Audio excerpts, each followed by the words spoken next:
ஃப்ரெண்ட்வுட்ஸ் நேயர்களுக்கு வணக்கம். தமிழக வெற்றி கழகம் திருச்சியில தன்னுடைய முதல் தேர்தல் பரப்புரை சுற்றுப்பயணத்தை ஆரம்பிச்சிருக்கிறாங்க. உங்கள் விஜய் நான் வரேன் அப்படின்ற ஒரு தலைப்புல மக்களை சந்திக்கிறதுக்கு தேர்தல் பிரச்சார பஸ்ல இவர் வந்துட்டு இருக்காரு. விஜய் அவர்கள் ரொம்ப வரவேற்பு இருக்கு, மக்கள் மத்தியில இளைஞர்கள் மத்தியில எழுச்சி இருக்கு. ஆனா வருகிறவங்க எல்லாமே விஜய பாக்குறதுக்கு தான் வராங்க. இது விஜய் அவர்கள் இப்ப ஆரம்பிச்சிருக்காருல்ல, இது போக போக போக போக என்னாகும்னா கம்மியா தான் ஆகும் அப்படின்னு தான் சொல்றாங்க. ஏன்னா இவருடைய சுற்றுப்பயணம் பெரிய அளவுக்கு ரீச் கொடுக்காது அப்படின்னு சொல்லிட்டு நிறைய பேர் சொல்றாங்க. மக்கள் இளைஞர்கள் மத்தியில எழுச்சிருக்கு, அதுல எந்த வித மாற்று கருத்தே இல்லை. இதனால ஒரு பெரிய பாதிப்பு இருக்கும், ஆனா இருக்கவே இருக்காது அப்படின்றது தான் நிதர்சனமான உண்மை. ஆனா ஆட்சியிலும் அதிகாரத்திலும் நான் பங்கு தரேன், என்னை நம்பி வாங்க அப்படின்னு கடையை போட்டு 24x7 திறந்து வச்சே இருக்கிறார். ஆனா யாருமே அந்த பக்கம் கூட போறது இல்லை. இப்போ ஒரு கடை வீதிக்கு போனா ஒருத்தர் கடை போட்டு ஆஃபர் கொடுத்துருப்பாங்க. அது என்னதான் ஆஃபரு அப்படின்னு சொல்லிட்டு நம்ம என்ன பண்ணுவோம், உள்ள போய்னா பார்ப்போம். என்ன ஆஃபர் கொடுத்துருக்கீங்க சொல்லுங்கய்யா, என்ன புதுவிதமான உங்க கடையில பலகாரங்க இருக்கு, என்ன புதுவிதமான பொருட்கள் இருக்கு, எடுத்து காட்டுங்க, டிஸ்பிளே பண்ணுங்க அப்படின்னு சொல்லிட்டு ஒரு பேச்சுக்காவது நேரம் போறதுக்காவது நம்ம பண்ணுவோம். அந்த கடை வீதிக்குள்ள போயிட்டு நம்ம என்ன பண்ணுவோம், போவோம். ஏன்னா ஆஃபர் தொங்க போட்டிருக்காங்க, நம்ம போவோம். இப்போ விஜய் அவர்கள் ஆஃபர் போட்டு ஒரு பெரிய கடை ஒன்று வச்சிருக்கிறாரு, ஆட்சியில் அதிகாரத்துல பங்கு தரேன் வாங்க அப்படின்னு. ஆனா ஒருத்தர் கூட அந்த கடையை தாண்டி கூட போறதுக்குள்ள, அந்த கடையை பார்க்க கூட மாட்டேங்கிறாங்க. ஆனா போப்பா, இவங்க இப்படிதான் ஏமாத்துவாங்க, இது ஒரு புஸ்மான கடை, இது ஒரு பஃபூன் கடை அப்படின்னு சொல்லிட்டு எல்லாருமே என்ன பண்றாங்க, சட்டை பண்ணாம போயிட்டே இருக்காங்க. ஆனா ஒருத்தர் மட்டும் இந்த கடைக்குள்ள ஏதோ ஒண்ணு இருக்குது, ஏதோ ஒரு ஈர்ப்பு இருக்குது, ஒரு விஷயம் இருக்குது, போய் உள்ள போய் பார்ப்போம் அப்படின்னு சொல்லிட்டு முடிவு எடுத்திருக்கிறாராம். என்னடா இது, யாருக்குமே வராத ஐடியா இவருக்கு மட்டும் வந்திருக்கு அப்படின்னு சொல்லிட்டு பண்ணிருக்காங்க. எந்த கட்சி அப்படின்னு பார்த்தோம்னா, புதிய தமிழக கட்சி தலைவர் கிருஷ்ணசாமி அவர்கள் ஒரு ஸ்டேட்மெண்ட் கொடுத்திருக்கிறார். இவரு ஆல்ரெடி பாத்தீங்கன்னா அதிமுக கூட இருந்தார். இப்ப அதிமுகல இருந்து வெளியே வந்திருக்கிறார். ஏன் வெளியே வந்தாரு, எதுக்கு வந்தாரு அப்படின்னா, இவர் எடப்பாடி பழனிசாமி வாயால தான், வேற யாரும் இல்லை. எடப்பாடி பழனிசாமி அவருக்கும் அவரே சூனியம் வச்சுப்பாரு, கட்சிக்கும் அவர் தான் சூனியம் வச்சுப்பாரு. வேற யாருமே வெளியில இருந்து வைக்க தேவையில்லை. அதான் சொன்னார்ல, வெளியில இருந்து ஒருத்த கட்சி அழிக்க நான் விட்டுருவேனா, நான் மட்டும்தான் அழிப்பேன், வேற எவனும் அழிக்க மாட்டேன். இந்த கவுண்டமணி படத்துல சொல்லுவாங்க, அவன் சொல்றது சோறு இல்லைன்னு, நான் சொல்ற சோறு இல்லை போடா அப்படின்ற மாதிரி இவரே என்ன பண்ணுவாரு, கட்சி இவரே அழிச்சுப்பார். அதனாலதான் வெளியில இருந்து யாரும் ஒருத்தர் கட்சி அழிக்க முடியாது அப்படின்னு சொல்றாரு. எப்படின்னா, இவரு மதுரையில மாவட்டத்துல தேர்தல் பிரச்சாரத்துக்கு மேற்கொள்ளும் பொழுது என்ன சொல்லிட்டாரு, மதுரை விமான நிலையத்துக்கு ஐயா பசும்பொன் முத்துராமலிங்க தேவர் பேரை நான் வைப்பேன் ஆட்சிக்கு வந்துட்டா அப்படின்னு சொல்லிட்டாரு. உடனே இமானுவேல் சேகனார், தேவேந்திர குல வேளாளர்கள் எல்லாம் என்ன பண்ணாங்க, பொங்கி எழுந்துட்டாங்க. ஜான் பாண்டியன்லாம் என்ன பண்ணாரு, கடுமையான விமர்சனம் முன்வைத்தாரு. நான் கூட்டணியிலிருந்து வெளியே வரேன்ட்டாரு. கிருஷ்ணசாமி அவர்கள் என்ன பண்ணாரு, கடுமையான விமர்சனம் வச்சாரு. எப்படிப்பா நீ சொல்லுவ, எப்படி சொல்லுவ அந்த வார்த்தையை, தேவேந்திர குல வேளாளர்கள் இமானுவேல் சேகனார் பேர் வைக்கணும் அப்படி, இது ஜெயலலிதாவே எடுக்காத ஒரு முயற்சி, நீங்க எப்படி எடுப்பீங்க? இது பெரிய கலவரம் ஐயா. ஏய்யா தமிழ்நாடு அமைதி பூங்காவா இருக்குது, கலவரத்துல அடிச்சுன்னு சாவுங்க, எதுக்கு நீங்க தேவையில்லாம வார்த்தைகளை விடுறீங்க அப்படின்னு கிருஷ்ணசாமிகள் முதற்கொண்டு, ஜான் பாண்டியன் முதற்கொண்டு, தேவேந்திர குல வேளாளர் சமுதாயத்தினர் எல்லாருமே எடப்பாடி பழனிசாமிக்காக போர்க்கொடி தூக்கி இருக்கிறாங்க. இதன் நீட்சியின் காரணமா தான் கிருஷ்ணசாமி அவர்கள் என்ன பண்ணிட்டாரு, அதிமுக கூட்டணியிலிருந்து அதிரடியா வெளியேறுகிறது புதிய தமிழகம் கட்சி அப்படின்னு சொல்லிட்டு வெளியே வந்துட்டாரு. வெளியே வந்தவர் இவர் கூட்டணிக்குள்ள இருக்கும் பொழுதே ஒரு விஷயத்த சொல்லிட்டு இருந்தாரு, யாருமே சரியா போக்கஸ் பண்ணல. என்னன்னா, நான் எதுக்குப்பா மத்தவங்களுக்காக உழைக்கணும், யாரோ ஒருத்தர் முதலமைச்சர் ஆகிறதுக்கு நாங்க எதுக்கு உழைக்கணும், எங்களுக்கும் ஆட்சியில் அதிகாரத்துல பங்கு வேணும் அப்படின்னு எப்போ விஜய் அவர்கள் சொன்னாரோ அப்பத்துல இருந்து கிருஷ்ணசாமி அவர்களும் அதே பாயிண்ட புடிச்சுக்கிட்டாரு. இப்போ என்ன விஷயம்னா, விஜய் அவர்கள் ஆட்சியில் அதிகாரத்துல பங்கு தரேன்றாரு. இப்போ அதை நான் பரிசீலிக்கிறேன், அதை நான் ஏத்துக்கிறேன், நிச்சயமா பரிசீலிச்சு விஜய் கூட நான் பேசுவேன் அப்படின்ற ஓப்பன் ஸ்டேட்மெண்ட் கொடுத்திருக்கிறார். ஆட்சியில அதிகாரத்துல பங்கு தராரா, நான் வரேன், தேவேந்திர குல வேளாளர் சமுதாயத்தினர் வராங்க, நான் வரேன், கூட்டணி வைக்கிறேன், எனக்கு எத்தனை சீட்டு கொடுப்பீங்க, ஒருவேளை நீங்க ஜெயிச்சுட்டா எனக்கு எத்தனை மினிஸ்டர் பதவி கொடுப்பீங்க அப்படின்னு பேச்சுவார்த்தைக்கு நான் வரேன் அப்படின்னு விஜய் கட்சியோட இவர் கூட்டணி வைக்கிறதுக்கு தயாராயிட்டாரு. இன்னைக்கு அரசியல்ல, தமிழ்நாடு அரசியல்ல விஜய் அவர்களை நம்பி யாருமே போறதுக்கு தயாராகவே இல்லை. ஏன்னா விஜய் அவர்கள் ஜூனியர், இப்பதான் இவர் எல்கேஜி ஸ்டூடெண்ட் ஸ்கூலுக்குள்ளே போயிருக்கிறார். அரசியல் என்ற ஒரு ஸ்கூல்ல எல்கேஜி படிக்கிறதுக்கு போயிருக்காரு.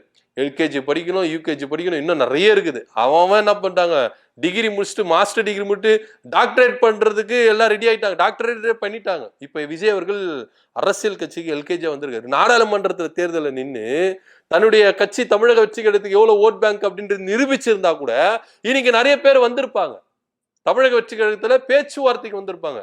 ஒண்ணுமே இல்ல, ஸ்ட்ரெயிட்டா நான் சிஎம் தான் ஆவேன் அப்படின்னு சொல்லிட்டு 2026 சட்டமன்ற தேர்தல் தான் என்னுடைய இலக்கு அப்படின்னு சொல்லிட்டு 2026 தேர்தல தான் நீ நிப்பேன் அப்படின்னு சொல்லிட்டு இவர் என்ன பண்ணிட்டாரு, 2026 தேர்தல் சூஸ் பண்ணிட்டாரு.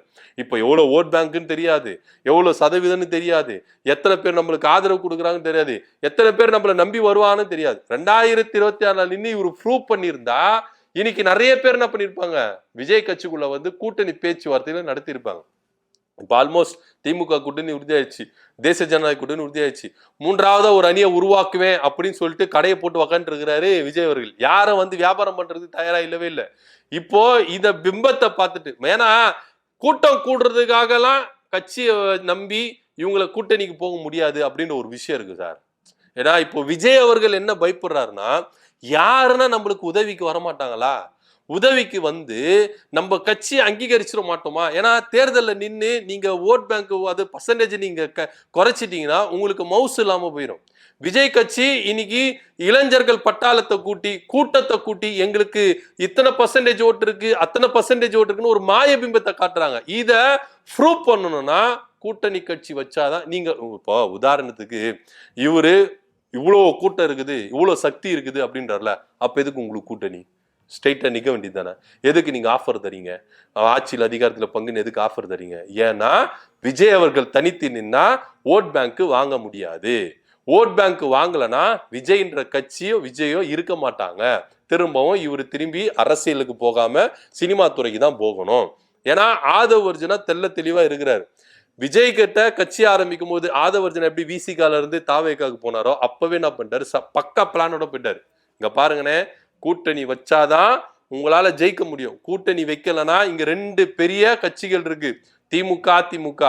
நீங்க ஓட் பர்சன்டேஜ ஏத்தி அங்கீகரிக்கப்படலை அப்படின்னா அடுத்து நீங்க சினிமாவுக்கு தான் போகணும் அப்படின்ற ஒரு விஷயத்த சொல்லிட்டாரு. அதனாலதான் இவர் சினிமாவுக்கு முழுக்கு போடல, கொஞ்சம் கேப் விட்டு இருக்கிறார். இப்போ இந்த தேர்தல்ல 2026 சட்டமன்ற தேர்தல்ல விஜய் அவர்கள் தோத்துட்டா திரும்பவும் படம் நடிக்க போயிடுவார். வேற வழியே இல்லை. ஏன்னா சம்பாதிக்கணுங்க. பெருசா சொல்லிக்கிறாங்க, உச்சத்துல இருக்கும் போதே நான் வந்தேன் அப்படின்னு. எதுக்கு வந்தீங்க, ஏன் வந்தீங்க, யார் உங்களை கூப்பிட்டா? இப்போ கூப்பிட்டு நீங்க பெரிய பட்டாளத்தை காட்டுறீங்க, எனக்கு இவ்வளவு ஆதரவு இருக்கு, இத்தனை பர்சன்டேஜ் ஓட்டு இருக்குன்னு. அப்ப எதுக்கு கூட்டணி உங்களுக்கு? எதுக்கு நீங்க ஆஃபர் கொடுத்து கூட்டணியில வாங்க வாங்கன்னு கூவிறீங்க? கூவாமே இருக்கலாமே, தனிச்சு நிக்க வேண்டியதுதானே.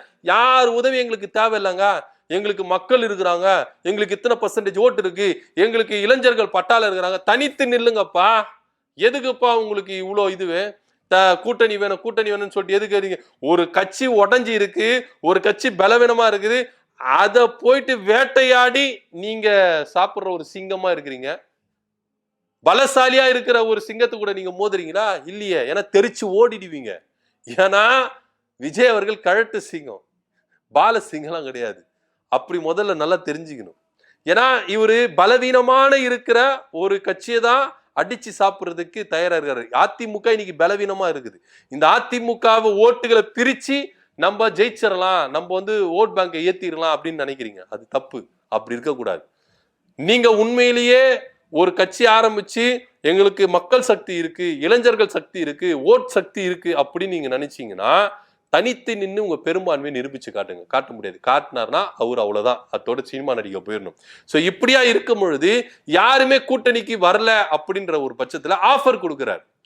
ஆட்சியிலும் அதிகாரத்திலும் பங்கு, எங்க கூட வாங்க, யாரெல்லாம் வரீங்களோ நாங்க ஜெயிச்சுட்டா சிஎம் ஆயிட்டா நீங்க ஒரு முதலமைச்சரா இருக்கலாம், துணை முதலமைச்சரா இருக்கலாம், அமைச்சரவையில பதவி கொடுக்கலாம், உங்களுக்கு ஆட்சியில் அதிகாரத்துல கொடுக்குறோம் அப்படின்னு சொல்லிட்டு யாராருக்கோ வலை வீசி பார்த்தாங்க. விசிகாவுக்கு வலை வீசி பார்த்தாங்க, காங்கிரஸுக்கு வலை வீசி பார்த்தாங்க, கம்யூனிஸ்ட் கட்சிகள், மார்க்சிஸ்ட் கட்சிகள் எல்லாத்துக்கும் வலை வீசி பார்த்தாங்க, தேமுதிக எல்லா கட்சிக்கும் வலை வீசி பார்த்தாங்க. யாருமே இங்க மதிக்கிற மாதிரி இல்ல, விஜய சட்டை பண்ற மாதிரி இல்ல.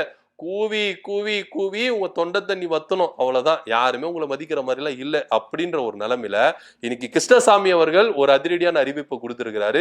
நான் வரேன், விஜய் ஆகிய உங்கள் நான் வரேன் அப்படின்னும் போது நானும் வரையா வாங்கய்யா அப்படின்னு சொல்லிட்டு கிருஷ்ணசாமி அவர்கள் என்ன பண்ணிருக்காரு, விஜயோட ஆஃபரை ஏத்துக்கிட்டு உள்ள வர்றதுக்கு தயாரா இருக்கிறாரு. ஆனா கிருஷ்ணசாமி வந்துட்டா மட்டும் இங்க ஜெயிச்சிட முடியுமா அப்படின்ற ஒரு விஷயம் இருக்குல்ல.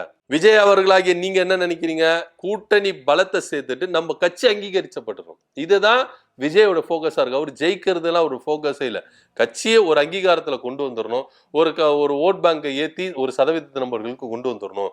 இதுக்காகத்தான் கூட்டணி கட்சியுடைய பலம் இவருக்கு தேவைப்படுது கண்டி. ஆட்சி அமைக்கலாம் முடியவே முடியாது.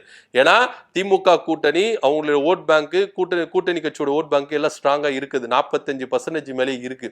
இங்க பாஜக அதிமுக கூட்டணி ரொம்ப பலவீனம் அடைஞ்சிருக்கு. இது இன்னும் இங்க இருந்து நிறைய பேர் திமுக கூட்டணிக்கு வந்து இன்னும் அதிகரிச்சுப்பாங்களே கண்டி, உங்க பக்கம் வந்து அதை வேஸ்ட் பண்றதுக்கு யாரும் தயாராக இல்லை அப்படின்றது தான் நிதர்சனமான உண்மை.